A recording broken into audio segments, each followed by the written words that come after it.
তিনি বলে রেখেছিলেন, কিন্তু দুর্গাপুরে আপনারা সবাই জানেন একটা অভূতপূর্ব বিশাল একটি জনসমাবেশ গত রবিবার হয়েছিল পরম পূজ্যপাদ আচার্যদেবের আশীর্বাদে। তিনি 1 লক্ষ মানুষ চেয়েছিলেন এবং সেখানে 1 লক্ষ মানুষ উপস্থিত হয়েছিল। তো সেই উৎসবের এত সাফল্যতা নিয়ে আজকেও প্রায় দুর্গাপুর সৎসঙ্গ বিহারে 2500 মানুষের একটা জমায়েত হয়েছিল। সবাই আনন্দে মশগুল মতুয়ারা। তার ভিতরে শঙ্করদার ফোন পেয়ে আমি এখানে ছুটে এলাম এবং শঙ্করদার সাথে আমার একটা কন্ডিশন ছিল, আমি যাব বাঁকুড়া উৎসবে, কিন্তু আমি কিছু বলবো না। সেটা এখন কিন্তু ভঙ্গ করছি আমি, এই চুক্তিটা ভঙ্গ হলো। আর সুদীপ্ত সিনহাদা বলছিলেন ক্যান্সারের কথা। আমরা যারা ঠাকুরকে ধরে চলছি, কয়েকটা ঘটনা আপনাদের সামনে রাখছি। আচার্যদেবের সামনে দাঁড়িয়ে আছি, তিনি একটি ঘটনা বলছেন বহু বছর আগে। তিনি বলছেন সিপাহীদাদার নাম নিয়ে, বলছেন আমার ছোট ভাই সিপাহীর বন্ধু, যে ওর বাবার ক্যান্সার হয়, লং ক্যান্সার। তো তাই ও এসে কান্নাকাটি করে যখন আমার কাছে, তখন বাবার কাছে নিয়ে নিলাম।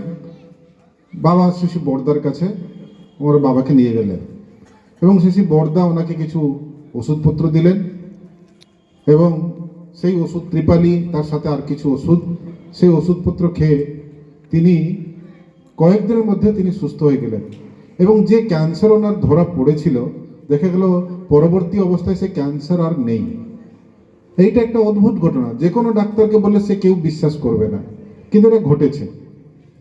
কয়েকদিনের পর, মানে কয়েক বছর পর, যে ছেলেটা নিয়ে এসেছিল ওই ছেলেটির এবার ক্যান্সার বেরিয়েছে। তো তখন শিশি দাদা আচার্যদেব, শিশি বড়দা তখন দেহ রক্ষা করেছেন এবং এই ছেলেটি যখন ক্যান্সার বেরিয়েছে, ও এসেছে, তখন ও এসে যথারীতি বর্তমান আচার্যদেবকে বলেছে। বর্তমান আচার্যদেব বলছেন যে ঠিক না, আপনি আমাকে নিয়ে চলুন আচার্যদেবের কাছে, আশীর্বাদ করে দেন আমি যাতে ক্যান্সার থেকে সুস্থ হয়ে যাই।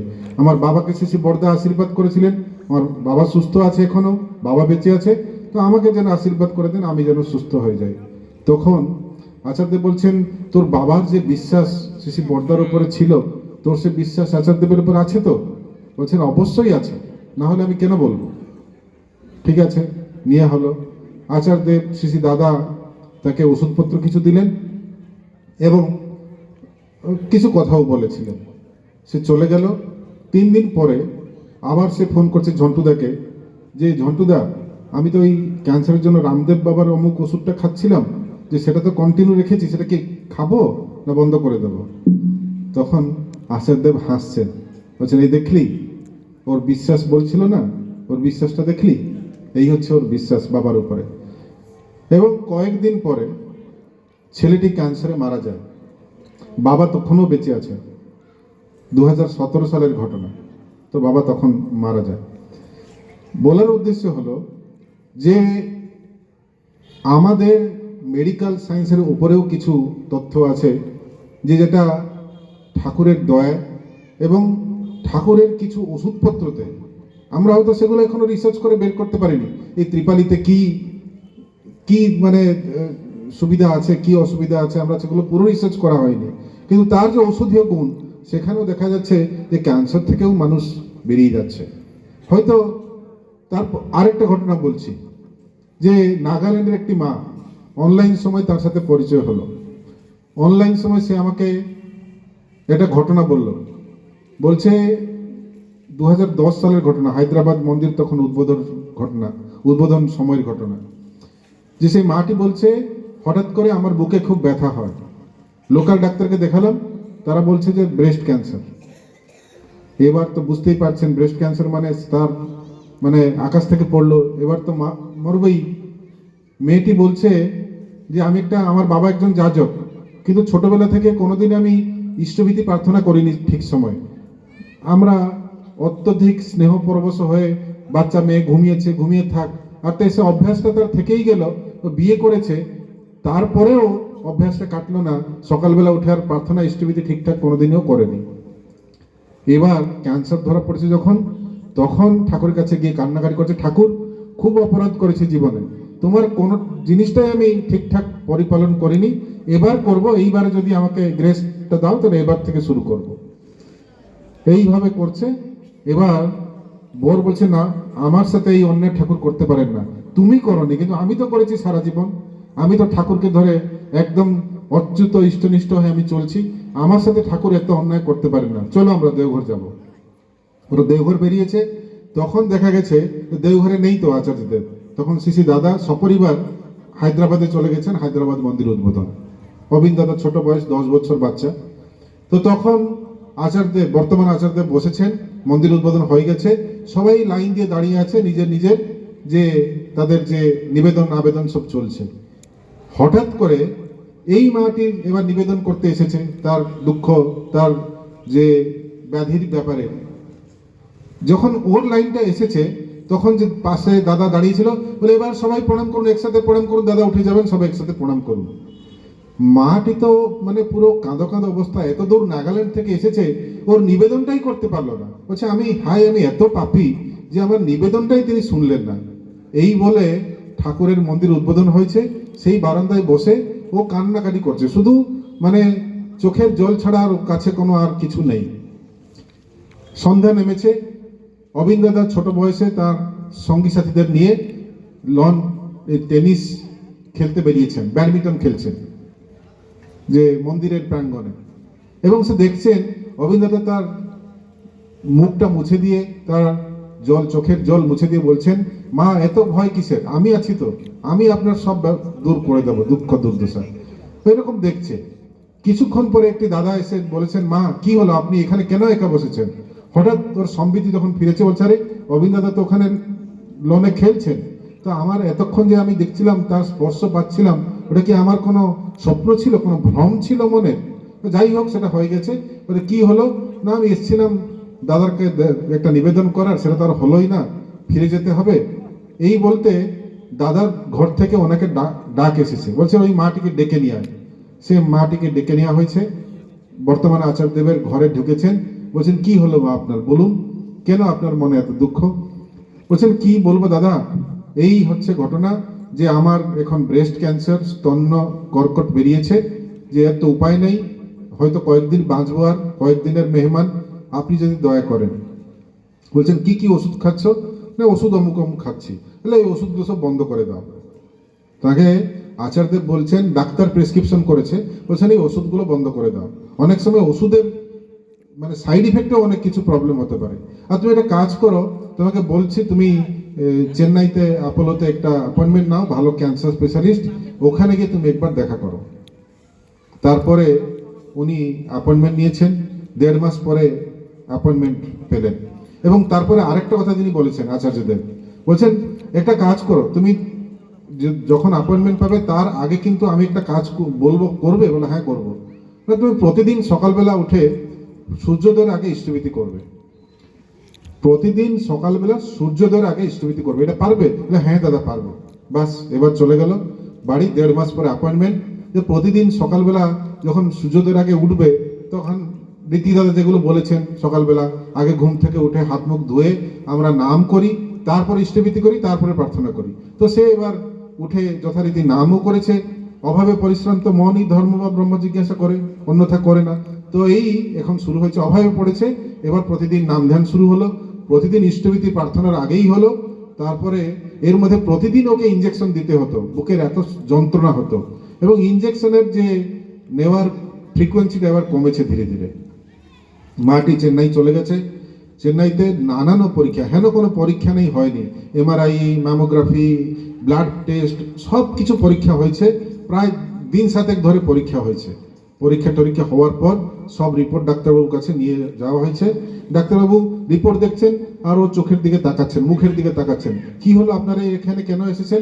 না, ওই যে বললাম ব্রেস্ট ক্যান্সার। না, কোথায়? কোনো রিপোর্ট তো সব দেখছি অ্যাবসলিউটলি নর্মাল, এখানে তো কোনো ক্যান্সারের সি অক্ষর দেখতে পাচ্ছি না। আপনাকে কে বললো? বলে এই তো আমার প্রেসক্রিপশন সব রয়েছে, আমাদের ডাক্তারবাবু বলেছিল, তার জন্য ক্যান্সারের ওষুধ দিয়েছিল, আর এই ওষুধগুলো আমাকে দয়া করে আচার্যদেব বারণ করেছিলেন, তাই আমি এই ওষুধগুলো খাচ্ছি না। বলছেন তাহলে তোমার আচার্যদেব কি ডাক্তার? বলে না না, উনি ডাক্তার না, উনি আমাদের গুরু। উনি বললেন যে ওষুধগুলো বন্ধ করতে, আমি বন্ধ করে দিয়েছি। আর উনি বলেছিলেন আপনার কাছে অ্যাপয়েন্টমেন্ট নিয়ে দেখা করতে, তাই আপনাকে দেখা করতে এসেছি। বলছেন তাহলে আমার কাছে কোনো কাজ নেই আপনার, আপনার গুরুর দয়াতে আপনি সম্পূর্ণ সুস্থ হয়ে গেছেন, এবার আপনি যান আপনার গুরুদেবের কাছে, আমার কাছে কোনো কাজ নেই। তো এই ভদ্রলোক একটা ছোট ব্যবসা করত, ও সমস্ত ব্যবসা বন্ধক রেখে চলে গেছিল ওখানে চেন্নাইতে। পয়সাই খরচা হলো না, ওর যে অপারেশন করতে গেছিল পয়সাই খরচা হলো না, কয়েক টাকা খরচা হয়েছে। তারপরে এসে আচার্যদেবকে বলেছে, আগে দাদা আপনার দয়াতে আমার বউ তো ভালো হয়ে গেল, এই টাকাগুলো নিয়েছিলাম অপারেশন করতে লাগলো না, তাই আপনি টাকাগুলো নেন। আচার্যদেব বলছেন আমি টাকা নিয়ে কি করব? তুমি একটা কাজ করো, তুমি যাও, তুমি নাগাল্যান্ডে গিয়ে এই টাকায় সৎসঙ্গ, ঘুরে ঘুরে সৎসঙ্গ করবে, ঠাকুরের প্রচার করবে। এই করতে করতে আজ অব্দি তারা ওই করে যাচ্ছে বর্বম। বলছে যতদিন তোমরা বেঁচে আছো ঠাকুরের দয়ার কথা সকলকে বলবে, এবং ঠাকুরের দয়া যদি তোমরা পেয়েছো বাকি সবাইকে তোমাকে বলতে হবে। এইভাবে আমরা ঠাকুরকে ধরে তার দয়া প্রতি মুহূর্তে পেয়ে যাচ্ছি। আমি আস্তে আস্তে আমি অনেক জায়গায় যে চিকিৎসক সম্মেলন হয় সেখানে আমি কয়েকটা জিনিস বলি। বলে আমরা সৎসঙ্গীরা, আমরা যেহেতু মাছ মাংস খাই না, তাকে তো কম্পেনসেট করবো, তা কি খাবো না মিষ্টি খাবো। আমরা সৎসঙ্গের পর বড় বড় রাজভোগ যদি ঋত্বিক দাদার, তাহলে আমি দু পাঁচটা যদি না খেলাম তাহলে দাতারও মন শান্তি নাই, আমারও মন শান্তি নাই। তো আমরা মিষ্টি ভরপেট খাচ্ছি। আমি একটা জায়গায় বললাম মিষ্টির এতটাই ব্যাড ইফেক্ট কি আর বলবো, বলে শেষ করা যায় না। রিফাইন সুগার, যেটা চিনি বলি আমরা, রিফাইন সুগার দিয়ে যে জিনিসগুলো তৈরি, সেটা খেলে কি হচ্ছে না সরাসরি আমাদের হার্টের যে ব্লাড ভেসেল আছে করোনারি আর্টারিতে ওরা গিয়ে ইনফ্লামেশন তৈরি করে। মানে আমাদের হাতে যদি একটা টোকা লাগে সেখানে একটা লাল পড়ে যায়, তো করোনারি আর্টারিগুলোতে প্রথমে সেই রকম একটা ইনফ্লামেশন শুরু হয়, লাল পড়ে যায়। তারপরে সেখানে কোলেস্টেরল, যেগুলো আমাদের বডিতে ব্যাড কোলেস্টেরল, সেগুলো সেখানে গিয়ে ডিপোজিট হতে থাকে, তারপরে হয় হার্ট অ্যাটাক হয়ে যায়। তো আমরা ওই জন্য বলি যে এই মিষ্টি থেকে একটু দূরে থাকুন। যদি আমাকে প্রোটিন খেতে হয় তাহলে মিষ্টিটা ছানা দিয়ে তৈরি, আমি ছানাই খাবো, ছানা খেলে আমি প্রোটিন পেলাম। আর ডাল, আর ঠাকুর বলছেন কৃষ্ণ তিল প্রতিদিন খেতে, কৃষ্ণ তিল খেলে চোখের পাওয়ার বাড়ে, খুব প্রোটিন ওটাতে, একদম হাই পাওয়ার, ওমেগা 3 ওমেগা 6 সব কিছু, অনেক কিছু জিনিস আছে ওর মধ্যে। ঠাকুর বলছেন প্রতিদিন চিনেবাদাম আর কৃষ্ণ তিল তোমার ভাতের পাতায় থাকতেই হবে, যদি খাই তাহলে আমাদের মধ্যে অনেক নিউট্রিশন ডেফিসিয়েন্সি চলে যায়। আর মিষ্টি খেলে ইষ্ট প্রসঙ্গে পড়ছিলাম একটা জায়গায় লেখা আছে যে কাম জন্মে। আমি এতদিন সৎসঙ্গী, আমার কাম ভাবের উপরে আমার কোনো আয়ত্ত নেই। কেন না, আমার তো খাবার দাবার সব গন্ডগোল আছে। আর শিশি বর্দা বলছেন মিষ্টি আর নুন কম খেতে, নুন খেলে কি হচ্ছে ব্লাড প্রেশার বাড়ছে। এক্ষেত্রে করোনারি আর্টারিতে ইনফ্লামেশন করে দিলাম মিষ্টি খেয়ে, তারপরে প্রেশারটা বাড়িয়ে দিলাম। আবার সৎসঙ্গে আমাদের নিজেদের মধ্যে অনেক গোষ্ঠী কন্দল থাকে, এই থাকতে থাকতে তারপরে আমাদের বিপিও বাড়তে থাকে, টেনশনও হতে থাকে। তাহলে আমরা ঠাকুরকে ধরলাম, নিজেদের টেনশন কম করতে পারলাম না, তা বিপিও বাড়লো, নুন খেয়ে তাকে আরো বাড়ালাম। তো নুন খেয়ে যখন আরো বাড়াচ্ছি তাহলে ব্লাড প্রেশার আর সুগার দুটো থাকলে এবার ব্রেনে স্ট্রোক হবে। তাহলে অজান্তে আমি ব্রেনের স্ট্রোককে ডেকে নিয়ে এলাম, প্যারালিসিস হয়ে গেল। এই সবগুলো কিন্তু আমাদেরই কৃত, মানে আমরা নিজেরাই তৈরি করেছি। আর শিশি বর্দা বলছেন ইষ্ট প্রসঙ্গে যে মিষ্টি খেলে মোহ জন্মে। মোহ মানে কি না সব আমার, আমাকে ছাড়া আমি আর কিছু ভাবতে পারি না। যদি মানে আমার গাড়ি, আমার বাড়ি, আমার ঘর, আমি আমি আমি সবকিছু আমি। ঠাকুরের যদি কোনো কাজ করছি সেটাও আমি আমি আমি ছাড়া এখানে কিছু হবে না। এই আমার আমার করতে করতে শেষে আমাকে চলে যেতে হবে। এই মোহ থেকে মুক্তি পেতে হলে একমাত্র তার দয়া ছাড়া, গুরুর দয়া ছাড়া এটা হয় না। শ্রীরামকৃষ্ণদেব গেছেন ঈশ্বরচন্দ্র বিদ্যাসাগরকে কাছে, তিনি বলছেন তুমি নাকি বিদ্যাসাগর, তোমাকে দেখতে এলাম। মানে এবার মানে সমুদ্র মানে স্বয়ং তালাব ছুটে গেছে প্যাসার কাছে, তাও তিনি এতটাই জ্ঞানের অহংকার, এতটাই বদ্ধভাবে আছেন, তিনি তাকে শেষ অবধি ধরতে পারলেন না। তিনি বলছেন বিদ্যাসাগর যে তুমি যে কাজ করছো এটা হচ্ছে সত্যের রজ। বলছে কি সত্যের রজ কি না, তুমি যে মানুষকে বিদ্যাদান করছো, দুঃখী দুঃখীদের অন্নদান করছো, পয়সা দিচ্ছ, এই সব কিছু জোগাচ্ছ, এই হচ্ছে তোমার সাত্ত্বিক ভাব। এই সাত্ত্বিক ভাব থেকে তুমি যেটা করছো, তারপরে তারা যে তোমার প্রশংসা করছে, এখানে তোমার রাজসিক ভাব চলে আসছে। তাই এটা হচ্ছে সত্যের রজ, মানে এই সত্যগুণ থেকে তোমার মধ্যে রজগুণের পরিস্ফুট হচ্ছে। তোমার মনের যদি অহংকার জন্মায়, তাহলে এটা হলো সকাম কর্ম। আমি বলছেন, কেউ নাম পাওয়ার জন্য এই কাজগুলো করে, কেউ পুণ্য পাওয়ার জন্য এই কাজগুলো করে। এই নাম পাওয়া হোক, পুণ্য পাওয়া হোক, এই সবগুলো কিন্তু হচ্ছে সকাম। তুমি যদি নিষ্কাম কর্ম করো, তাহলে তোমার অন্তরের সত্যগুণ, দয়ার ভাব খুলে যাবে। তখন তোমার অন্তরে ভগবান বিরাজ করবেন এবং ভগবান তোমার সাথে কথাবার্তা করবেন। যেমন আমি তোমার সাথে করছি, রামকৃষ্ণ বলছেন, যেমন আমি তোমার সাথে করছি, ভগবান তোমার সাথে কথাবার্তা করবেন, তোমার সঙ্গ করবেন। এই ঘটনাটি পড়ে, কথামৃতে এই ঘটনাটি পড়লাম, পড়ে হঠাৎ আমার মনে পড়ে গেল অমীয় বাণীর কথা। অমীয় বাণীতে অশ্বিনী বিশ্বাসকে ঠাকুর বলছেন যে অশ্বিনীদের ছোটবেলা থেকে শখ যে সে ভগবানের সাথে খেলাধুলো করবে, ভগবানকে নড়াচড়া করবে। আর অশ্বিনীদার এমন ভাগ্য করে জন্মেছে, তার কপালটা এত ভালো, তার কপাল এত ভালো, সে ভগবানের সঙ্গও করছে, দেখতেও পাচ্ছে, তার সাথে হাসি ঠাট্টাও করছে। অশ্বিনদা এই কথাগুলো শুনে বলছেন, হে ভগবান, হে প্রভু, এত বছর ধরে তোমার সঙ্গ করছি, আজকে হঠাৎ আমার কি হলো? আমার এত বছর ধরে সাইটা যে অহংকার, যে আমার ভেতরের আমিটা যে গলে যাচ্ছে সম্পূর্ণভাবে, আমি আজকে তোমার এই নতুন দিব্য মানে রূপ দর্শন করছি। আমার এই এতদিনের সাইটা আমিটা গলে গেলে যাক, আমার কোনো আপত্তি নেই, কিন্তু আমার এই ভাবটা যেন চিরস্থায়ী হয়ে থাকে। তোমাকে আজকে যে নতুন ভাবে আমি যে মানে অনুভব করছি, সে অনুভবটা যেন চিরস্থায়ী থাকে। বলছে, এতদিন সঙ্গ করেছি, তোমাকে তো অন্যভাবে দেখেছি, আজকে তুমি যে বললে যে ভগবানের সঙ্গ করছে, মানে জীবন্ত ভগবানকে সে দেখতে পাচ্ছে, নড়াচড়া করছে, আজকে আমার অন্তরের ভাবের পরিস্ফুট হচ্ছে। অর্জুন তার সখাকে দর্শন করেছে, তার সঙ্গ করেছে, কিন্তু সেই দিব্যরূপ যখন দর্শন করেছে, তাকে যখন সেই দিব্যচক্ষু তিনি প্রদান করেছেন, তার দিব্য রূপ সে দর্শন করেছে এবং সখা থেকে সে ভগবানে রূপান্তরিত হয়েছে, তার জীবনের পথ প্রদর্শক হিসেবে তাকে সে গ্রহণ করেছে। সেদিন অশ্বিনী বিশ্বাস দ্বারা তাই হয়েছিল। এবং সে ঠাকুরকে বলছে, তিনি সহজ রক্ত মাংস সংকুল মানুষ নয়, তিনি আমাদেরকে পথ দেখাতে এসেছেন। দুর্গাপুর উৎসবের একটা ঘটনা বলছি। দুর্গাপুর উৎসবে বহু মানুষ আমন্ত্রিত ছিল, তার মধ্যে এসেছিলেন দুর্গাপুর কোর্টের একটা বড় অ্যাডভোকেট। তিনি দুর্গাপুর উৎসবে এসে দেখে হতবাক। বহু মানুষ মান্যগণে এসেছিল, সবাই হতবাক। তিনি হতবাক হয়ে তার নিজের একটা কথা তিনি উক্তি রেখেছেন। তিনি বলছেন, আমি বহু জায়গায় ধর্মসভায় গেছি, সেখানে এত লোক দেখতে পাই না। যেমন একটা আসল ফুল যদি থাকে, যে ভ্রমর, ওর কাছে মধু সংগ্রহ করতে কিন্তু অটোমেটিক ওখানে চলে যায়। যদি নকল ফুল থাকে, সেখানে কিন্তু ও বসে না, ও আসল ফুলের কাছেই বসে। এইখানে নিশ্চয় কিছু আসল জিনিস আছে, যাতে এত মৌমাছি এখানে ভন করছে, না হলে এত লক্ষ লক্ষ মানুষ কি করে এখানে এসেছে। তো এইটাই হচ্ছে ঠাকুরের অহেতুক দয়া, ঠাকুরের মহিমা, যে অহেতুক অধরে মানে মানুষ তাকে তার কথা, জীবনের কথা, যে মানুষের বাঁচা বাড়ার কথা যেখানে হয়, সেখানেই মানুষ ছুটে আসে। তাই মানুষজন এখানে ছুটে আসছে। আর আমরা আমাদের নিজের গুণেই সব ভুলভাল করি। অনেকে বাবা মা আসে, যে তারা বলে যে ডাক্তার বাবু, আপনি তো আমার ছেলেটাকে হাড়ের অপারেশন করে নাই, ঠিক করে দিলেন, কিন্তু এত দুষ্টু হয়েছে, এত বদমাইশ হয়েছে, এত উন্মাদ, এত পাগল একটা ছেলে হয়েছে, এটা কি করি? একটা সংস্কৃত গীতার আছে যে অদাতা বংশ দোষেন কর্ম দোষাৎ দরিদ্রতা, উন্মাদ মাতৃদোষেন পিতৃদোষেন মূর্খতা। তাহলে যদি কেউ দান করতে না পারে, বংশ পরম্পরা তারা দেখেনি কোনোদিন কাউকে দান করেছে, দেখেনি তার বাবা কাউকে দান করেছে, তার ঠাকুরদাদা কাউকে দান করেছে, তারা জীবনে কোনোদিন দেখেনি, তারা দান করতে পারে না, তারা খুব কৃপণ হয়। আমাদের ছোটবেলা থেকে সৎসঙ্গী পরিবারের উঠেই আগে বলছে দান করো, আগে ইষ্টভীতি করো।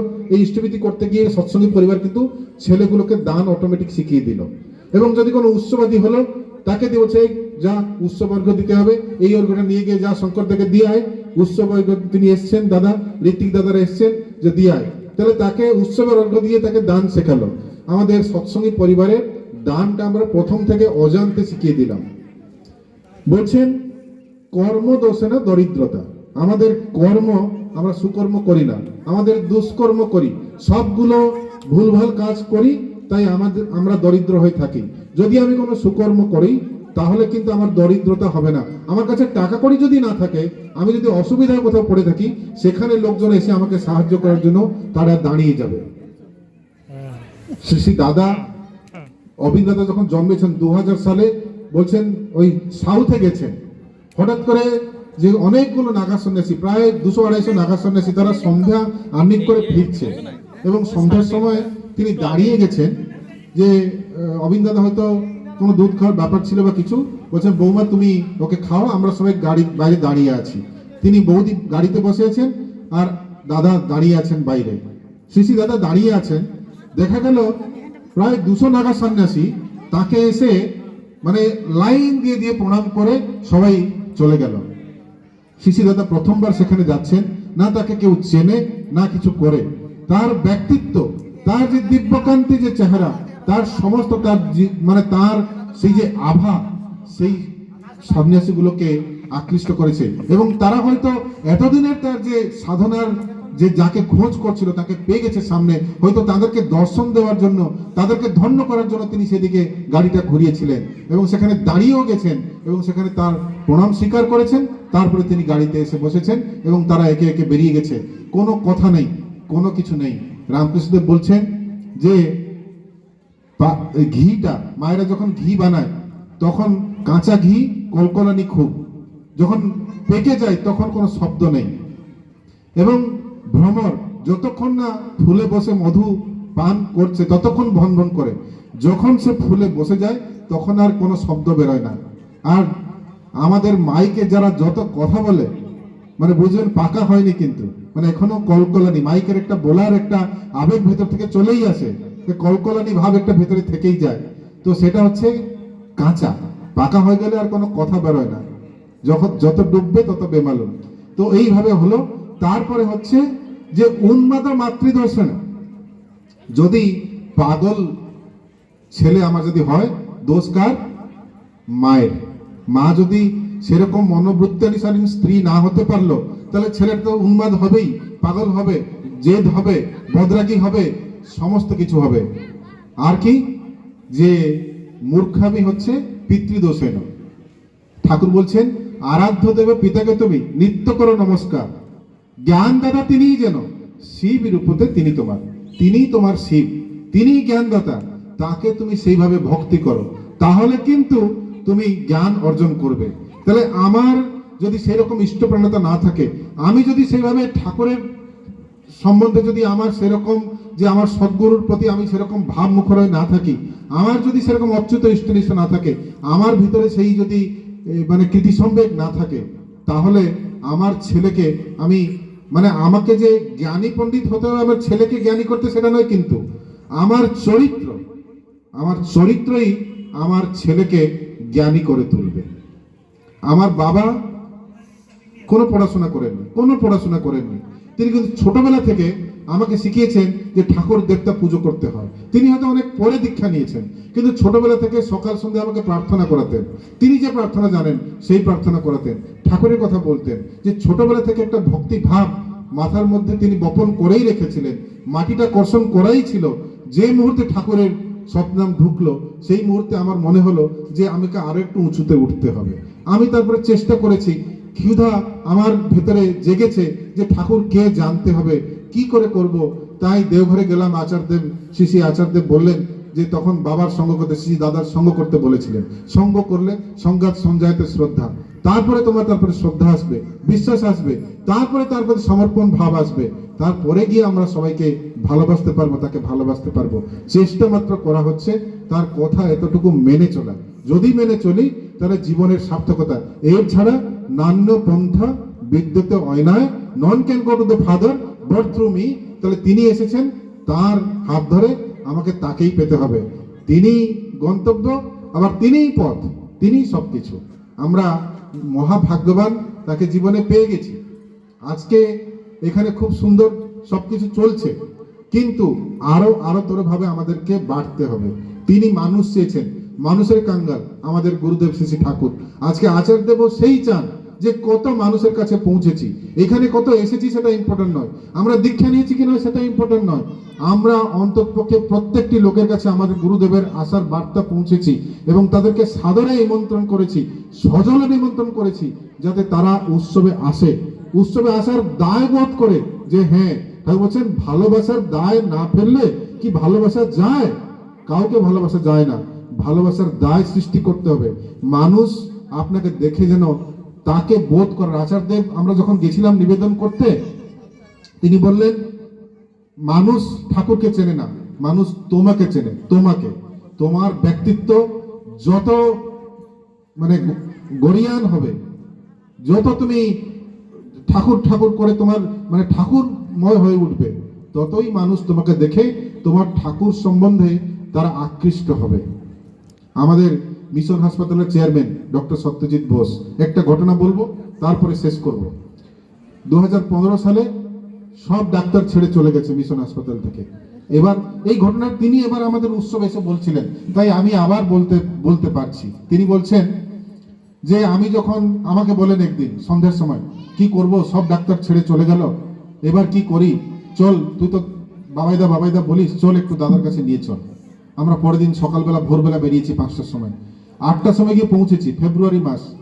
দাদা ওই যে ভিআইপি গেস্ট হাউসের সামনে বসতেন, সেখান থেকে উঠে এসে উদ্যানে যে একটা কাঠের ঘর হয়েছে, ওই কাঠের ঘর নতুন সবে তৈরি হয়েছে, তিনি সেই কাঠের ঘরের ভেতরে বসে চা খাচ্ছেন। আমি ঘরের ভিতরে ঢুকলাম, দাদা আমার বস এসছেন চেয়ারম্যান, যদি আপনি দয়া করে দু কথা ওনার সাথে বলতেন। বলে ঠিক আছে, চাটা খাওয়া হয়ে যাক, ডেকে দে। চা খাওয়া হয়ে গেল, আমি ডেকে দিলাম। তিনি এসে হট করে ঢুকেই কেঁদে কেঁদে দাদার দুটো পাকে ধরে নিয়ে একদম গোড় হয়ে পড়ে সাষ্টাঙ্গ প্রণাম করে তিনি কান্না করছেন। আর আমরা সবাই হই করছি, দাদার পা ধরে নিয়েছে, দাদা হাত দেখালেন, ছেড়ে দে, যা করছে করুন। এবং তারপরে তিনি তাকে বলছেন থামুন, আপনি থামুন, একটুখানি আপনি থামুন, কোনো কিছু অসুবিধা হয়নি, আপনি আগে শান্ত হন, কিচ্ছু হয়নি। বলছে এই আমি খুব ডুবে গেলাম, এই হলো আমার হসপিটালটা ডুবে যাবে, সব কার্ডিওলজিস্ট ছেড়ে চলে গেছে। দাদা বললেন আমার তো মনে হয় 7 দিনের মধ্যে আপনার একজন যারা চলে গেছে একদিন চলে আসবে, আর আপনি যদি আপনার অহংকারটাকে আরো একটু বিনায়িত করেন, সবলাইন করেন, তাহলে দেখবেন হয়তো যারা চলে গেছে সবাইও চলে আসতে পারে, এবং তারা আসুক আর নাই আসুক, আপনার হসপিটালের প্রবলেম হয়তো 2 সপ্তাহের মধ্যে আপনার সবকিছু ঠিকঠাক হয়ে যাবে, আবার হসপিটাল দাঁড়িয়ে যাবে। আমরা চলে এলাম সেখান থেকে, তিনি খুব শান্তি পেলেন মনে, এবং এসে আমরা গেস্ট হাউসে, ভিআইপি গেস্ট হাউসে 1 নম্বর রুমে বসেছি। হঠাৎ একটা ফোন এলো, যে ডাক্তার চলে গেছিল একটা ফোন করলো, স্যার আমি চলে এসেছিলাম, আর এখানে ভালো লাগছে না, যদি আপনি আবার আমাকে নেন আমি যেতে চাই। ফোনটা পেয়ে সাথে সাথে আমাকে জড়িয়ে ধরলো, বলে আরে কার কাছে নিয়ে এসেছিস রে, এ তো জীবন্ত ভগবান, এ তো আগ পিছু সব দেখতে পাচ্ছে, আমাকে তো সবই বলে দিল, আমার তো তাহলে এখানে জীবন আসাটা সার্থক হয়ে গেল। এবং তিনি 7 দিনের মধ্যে ফেরত চলে এসেছেন। তারপরে 15 দিনের মধ্যে আরো 2-3 জন ডাক্তার চলে এলো, মিশন হাসপাতালে কার্ডিওলজি ডিপার্টমেন্ট দাঁড়িয়ে গেল, এবং যা চলছিল তার থেকে আরো ভালো করে চলছে এখনো। দাদার 50তম জন্মদিন যখন তিনি দাদার আমাকে বললেন, 2 মাস আগে বললেন আচার্যদেবের একটা ছবি পাঠা, বর্তমানে আচার্যদেবের, আমি ছবি পাঠালাম, একটা বোম্বে থেকে একটা আর্টিস্টকে দিয়ে দাদার একটা ছবি এঁকেছেন, বর বউ একটা গাড়ি করে ছবিটা নিয়ে আচার্যদেবকে, বর্তমান আচার্যদেবকে তিনি তার 50তম জন্মদিনে উপহার দিচ্ছেন। শ্রী দাদা তিনি খুব বিজি ছিলেন, হুকুম নিলেন, কথা বললেন, বলেন বাবার কাছে নিয়ে যান। বাবার কাছে নিয়ে গেলাম, এবং শ্রী দাদা বলছেন যে আপনি একটা বিজি কার্ডিয়াক সার্জন, এত বিজি থাকেন, আজকে বুধবার দিন, আপনি কি করে ওয়ার্কিং ডেতে চলে এলেন? তিনি বলছেন আমার জীবনের যেটা সব থেকে বড় ক্রাইসিস মোমেন্ট ছিল, সেই দিন আমাকে যিনি বাঁচিয়েছেন, যিনি আমার জীবনটাকে আরো আবার রাস্তায় নিয়ে এসেছেন, আজকে তার জন্মদিন, আজকে আসবো না তো কবে আসবো? মা বলছেন, আমাদের ম্যাডাম বলছেন যে আপনি, দাদা বলছেন আপনি এসে কি ফিল করছেন? বলছে ঠাকুরের দয়ায় আমাদের টাকা কড়ির কোনো অভাব নেই, আর এইখানে এত গরমের মধ্যে দেখছি লক্ষ লক্ষ মানুষ কীর্তনে আনন্দে নেচে গিয়ে বেড়াচ্ছে, আপনি এমন কি দিয়েছেন, মানুষ এত আনন্দে আছে, এত শান্তিতে আছে, আমরা যেটা খুঁজে বেড়াচ্ছি।